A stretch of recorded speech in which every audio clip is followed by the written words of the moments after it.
চৈত্র পূর্ণিমা ছাড়াও কার্তিক মাসে কৃষ্ণপক্ষের চতুর্দশী তিথিতে পালিত হয় হনুমান জয়ন্তী। হনুমান জয়ন্তীকে সামনে রেখে আগরতলা শহরের বিভিন্ন জায়গায় অনুষ্ঠিত হচ্ছে বিশেষ পূজার্চনা।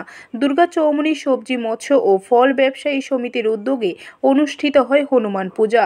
সকালে পূজা এবং সন্ধ্যায় রাখা হয়েছে মহাপ্রসাদ বিতরণের ব্যবস্থা বলে জানান দুর্গা চৌমুহনী বাজার ব্যবসায়ী সমিতির সম্পাদক তাপস ঘোষ।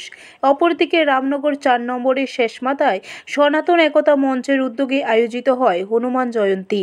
সনাতন একতা মঞ্চের পুজোকে ঘিরে সন্ধ্যায় রয়েছে রাম সীতা লক্ষ্মণকে নিয়ে শোভাযাত্রা, পাশাপাশি রয়েছে সাংস্কৃতিক অনুষ্ঠান, হনুমান চালিসা পাঠ সহ একাধিক অনুষ্ঠান।